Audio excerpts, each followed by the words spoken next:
આપણે આજે વાત કરવા જઈ રહ્યા છીએ ચેતન વિશે। ચેતન એવું કહે છે કે આ બધું તે કર્યું, આ કર્યું, પેલા જોડે રૂપિયા લીધા, આના જોડે।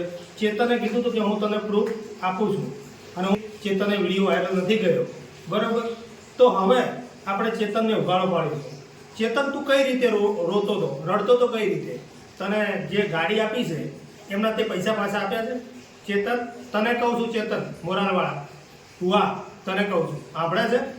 એટલે ચેતન તું જે કરે છે એ તદ્દન ખોટું કરી રહ્યો છે। તું માતાજીના નામે રૂપિયા અત્યારે લોકોને લૂંટી રહ્યો છે, તદ્દન ખોટું કરે છે। અને તું એમ કહે છે કે મને હું કોઈના રૂપિયા નહીં લેતો, તો તું રૂપિયા નથી લેતો તો હું તારા ત્યાં આવ્યો એ દિવસે તારી ઉપર દેવું હતું એ પણ મને ખબર છે, બરાબર। કારણ કે કહેવાની તો જરૂર નહીં, પણ તે એવું કીધું કે રાજેશભાઈ હવે મારો વિડીયો ન બનાવશો, વાયરલ ન કરશો। તું બીજા જોડે ફોન કરાવડાવે છે, તને શરમ નહીં આવતી? બીજા જોડે કેમ ફોન કરાવડાવે છે? તું જાતે મને કોલ નહીં કરી શકતો? તે પણ જાતે મને કોલ કર્યો છે, એનો મન ના નહીં। પણ તું વિચાર, તું શું કહે છે લોકો આગળ? તું મીડિયાવાળાને લાવીને મોટો થવા માંગે છે, પણ એવી રીતે મોટું ન થવાય, આપણી જાત ઉપર મોટું થવાય। અને તને ચેતનમાંથી સીએમ બનાવ્યો કોને? રાજેશ પંચાલે બનાવ્યો છે। આ તને વિડીયોના માધ્યમથી કહું છું, ચેતન તને કહું છું, તું વિડીયો પૂરો સાંભળજે અને પછી તું આગળ વધજે, બરાબર। તું એમ કહેશે કે હું કામણ તુમણ કરી અને તને મારી નાખીશ, તારા ત્યાં 25 માણસો લઈ અને હું આવું છું, તને મારી નાખીશું, આ બધું તું છોડી મૂક, બરાબર। અને તારી જોડે જે કામણ તુમણીયા હોય, લીંબુ હોય, મરચાં હોય, જે ફેંકવું હોય ફેંકી દે અને તું આપશે તો હું પી જઈશ, બરાબર। આવી તને ખુલ્લી ચેલેન્જ હું આપું છું, હું કોઈને મારતો નથી।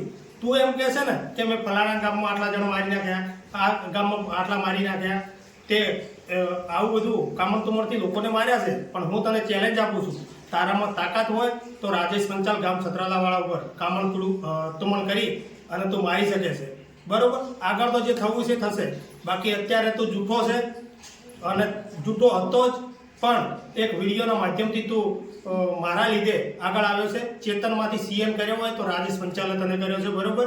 એટલે તારું મેં કંઈ ખાધું નથી, મેં તને ખવડાવ્યું છે, આ ગેરંટી સાથે કહું છું। અને તારે એવા પ્રૂફ પુરાવા જોતા હોય તો કહેજે, મળી રહેશે, બરાબર। આ તો એક મારા મા બાપમાં જે લાગણીશીલ છે અને આબરૂ છે એટલે તને ઘણો ઉઘાડો નથી પાડતો।